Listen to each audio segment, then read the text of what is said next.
Hello friends, welcome back to my YouTube channel. ಎಲ್ರಿಗೂ ನಮಸ್ಕಾರ. Sagar FF ಚಾನಲ್ಗೆ ಸ್ವಾಗತ. ಇವತ್ತಿನ ಒಂದು ವಿಡಿಯೋದಲ್ಲಿ ನಾನು ನಿಮಗೆ ಚಪ್ರದ ಅವರೆಕಾಯಿ ಅಥವಾ ಚಿಕ್ಕಡಿಕಾಯಿ ಪಲ್ಯನ ಯಾವ ರೀತಿ ಮಾಡೋದು ಅಂತ ಈ ಚಿಕ್ಕ ಒಂದು ವಿಡಿಯೋದಲ್ಲಿ ನಾನು ನಿಮಗೆ ಮಾಡಿ ತೋರಿಸ್ತಾ ಇದ್ದೀನಿ.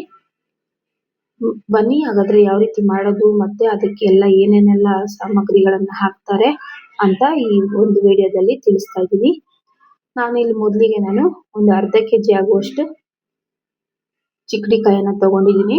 ಇದನ್ನ ನಾನು ನೀಟಾಗಿ ವಾಶ್ ಮಾಡಿಕೊಂಡು ನೋಡಿ ಈ ರೀತಿ ಸಣ್ಣದಾಗಿ ಹೆಚ್ಚಿಟ್ಕೊಂಡಿದ್ದೀನಿ. ನಾವು ಸಣ್ಣದಾಗಿ ಕಟ್ ಮಾಡ್ಕೊಳ್ಳೋದ್ರಿಂದ ಬೇಗನೆ ಬೇಯುತ್ತೆ ಮತ್ತೆ ಟೇಸ್ಟಿಯಾಗೂ ಇರುತ್ತೆ ಫ್ರೆಂಡ್ಸ್. ತಿನ್ನೋದಕ್ಕೂ ತುಂಬಾ ಚೆನ್ನಾಗಿರುತ್ತೆ. ಈಗ ಸ್ಟವ್ ಮೇಲೆ ಬಾಣಲಿ ಇಟ್ಕೊಂಡು ಸ್ವಲ್ಪ ಎಣ್ಣೆನ ಹಾಕೊಂಡಿದ್ದೀನಿ. ಅದಕ್ಕೆ ನಾವು ಚಿಕ್ಕಡಿಕಾಯಿನ ಹಾಕೊಳ್ತಾ ಇದ್ದೀನಿ. ಚಿಕ್ಕಡಿಕಾಯಿ ಹಾಕಿದ ನಂತರ ಇದನ್ನ ನಾವು ಎಣ್ಣೆಯಲ್ಲೇ ಒಂದು 5 ರಿಂದ 10 ನಿಮಿಷ ಫ್ರೈ ಮಾಡ್ಕೋಬೇಕು. 70% ನಾವು ಇದರಲ್ಲಿ ಎಣ್ಣೆಯಲ್ಲೇ ಫ್ರೈ ಮಾಡ್ಕೋಬೇಕು ಫ್ರೆಂಡ್ಸ್.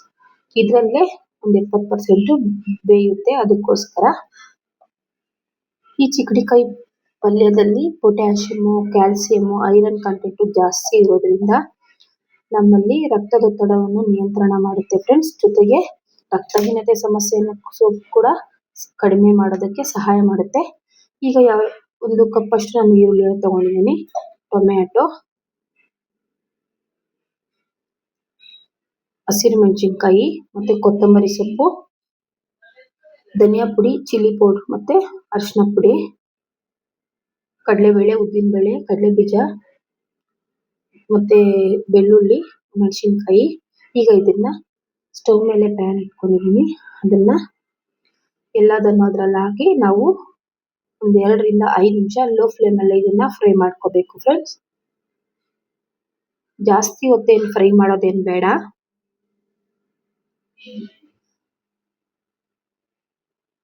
ಒಂದು 5 ನಿಮಿಷ ಫ್ರೈ ಮಾಡ್ಕೊಂಡು ಇದನ್ನ ಈಗ ಮಿಕ್ಸಿ ಸ್ವಲ್ಪ ಹೊತ್ತು ಆರೋದಕ್ಕೆ ಬಿಟ್ಟು ಮಿಕ್ಸಿ ಜಾರಲ್ಲಿ ಹಾಕಿ ನುಣ್ಣಗೆ ಪುಡಿ ಮಾಡ್ಕೋಬೇಕು. ನೋಡಿ ನಾನು ಈ ರೀತಿ ಪುಡಿ ಮಾಡಿ ಇಟ್ಕೊಂಡಿದ್ದೀನಿ.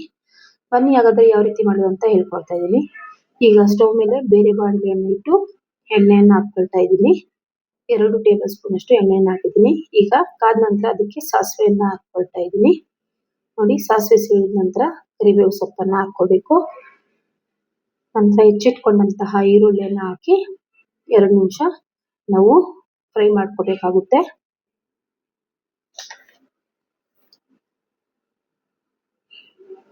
ನೋಡಿ ಈರುಳ್ಳಿ ಎಲ್ಲ ಚೆನ್ನಾಗಿ ಕಂದು ಬಣ್ಣ ಬರೋವರೆಗೂ ಫ್ರೈ ಆಗಿದೆ. ಈಗ ಇದಕ್ಕೆ ನಾನು ಹಸಿಮೆಣಸಿನಕಾಯಿನ ಹಾಕೊಳ್ತಾ ಇದ್ದೀನಿ.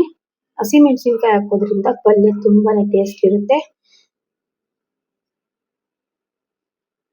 ಈಗ ನೋಡಿ 2 ನಿಮಿಷ ಫ್ರೈ ಮಾಡಿದ ನಂತರ ನಾನು ಇದಕ್ಕೆ ಸಣ್ಣಗೆ ಹೆಚ್ಚಿಟ್ಕೊಂಡಂತಹ ಟೊಮೆಟೊವನ್ನ ಹಾಕೊಳ್ತಾ ಇದ್ದೀನಿ. ಟೊಮೆಟೊವನ್ನ ಹಾಕಿದ ನಂತರ ಇದನ್ನ 2 ನಿಮಿಷ ಫ್ರೈ ಮಾಡ್ಕೊಳ್ಳಿ.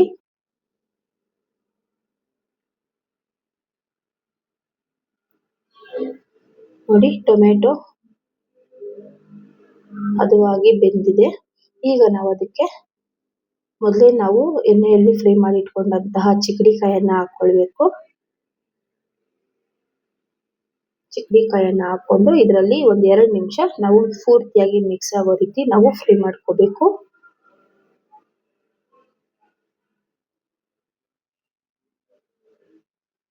ನೋಡಿ 2 ನಿಮಿಷ ಫ್ರೈ ಮಾಡಿದ ನಂತರ ಮಸಾಲೆ ಪುಡಿಗಳನ್ನ ಹಾಕೊಳ್ತಾ ಇದ್ದೀನಿ. ಅದು ಚಿಲ್ಲಿ ಪೌಡ್ರು, ಧನಿಯಾ ಪುಡಿ, ಅರಿಶಿನ ಪುಡಿ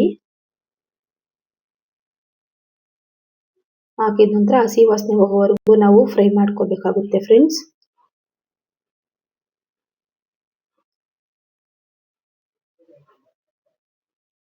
ಉಪ್ಪು ಖಾರ ಚೆನ್ನಾಗೆಲ್ಲ ಹಿಡಿಯೋ ತರ ನೀವು ಪೂರ್ತಿ ಮಿಕ್ಸ್ ಮಾಡ್ಕೋಬೇಕು. ಈ ಚಿಕ್ಕಡಿಕಾಯಿ ಪಲ್ಯ ತಿನ್ನೋದ್ರಿಂದ ತುಂಬಾನೇ ಬೆನಿಫಿಟ್ಸ್ ಇದೆ ಫ್ರೆಂಡ್ಸ್. ಮಕ್ಕಳಿಗೂ ಈ ರೀತಿ ಒಂದು ರೆಸಿಪಿನ ಮಾಡ್ಕೊಡಿ, ತುಂಬಾನೇ ಚೆನ್ನಾಗಿರುತ್ತೆ. ಈಗ ನಾನು ರುಚಿಗೆ ತಕ್ಕಷ್ಟು ಉಪ್ಪನ್ನ ಹಾಕೊಳ್ತಾ ಇದ್ದೀನಿ.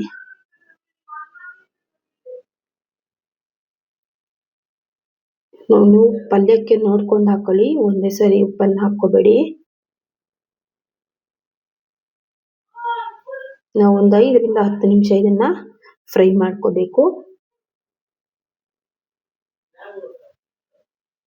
ನೀವು ಈ ಒಂದು ರೆಸಿಪಿನ ನಾವು ಈ ಚಿಗಡಿಕಾಯಿ ಪಲ್ಯನ ಚಪಾತಿ, ಮುದ್ದೆ, ದೋಸೆ, ಅಕ್ಕಿ ರೊಟ್ಟಿ ಯಾವುದಕ್ಕೆ ಬೇಕಾದ್ರೂ ಉಪಯೋಗಿಸ್ಕೊಂಡು ತಿನ್ಬೋದು ಫ್ರೆಂಡ್ಸ್. ಈಗ ನಾನು ನೋಡಿ ಮೊದಲೇ ಪುಡಿ ಮಾಡಿಟ್ಕೊಂಡಂತಹ ಮಸಾಲೆ ಪುಡಿಯನ್ನ ಇದ್ರಲ್ಲಿ ಹಾಕೊಳ್ತಾ ಇದ್ದೀನಿ. ಹಾಕಿದ ನಂತರ ಇದನ್ನ ಫ್ರೈ ಮಾಡ್ಕೊಳ್ಳಿ ಚೆನ್ನಾಗಿ. ಈಗ ನೋಡಿ ಈ ರೀತಿ ಚಿಗಡಿ ಪಲ್ಯ ರೆಡಿ ಆಗಿದೆ.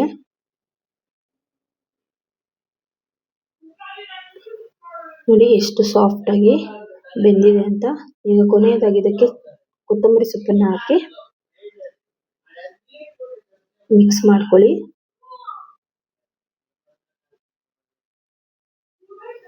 ಈ ಒಂದು ಚಿಕ್ಕ ವಿಡಿಯೋ ನಿಮಗೆ ಇಷ್ಟ ಆಗಿದೆ ಅನ್ಕೊಳ್ತಾ ಇದ್ದೀನಿ ಫ್ರೆಂಡ್ಸ್. ಇಷ್ಟ ಆಗಿದೆ ದಯವಿಟ್ಟು ಲೈಕ್ ಮಾಡಿ, ಶೇರ್ ಮಾಡಿ, ಸಬ್ಸ್ಕ್ರೈಬ್ ಮಾಡಿ, ಹಾಗೆ ಕಮೆಂಟ್ ಮಾಡೋದನ್ನ ಮಾತ್ರ ಮರಿಬೇಡಿ. ಈಗ ನೋಡಿ ತಿನ್ನಲು ಸಿದ್ಧವಾಗಿದೆ ಚಿಗಡಿಕಾಯಿ ಪಲ್ಯ. Thank you.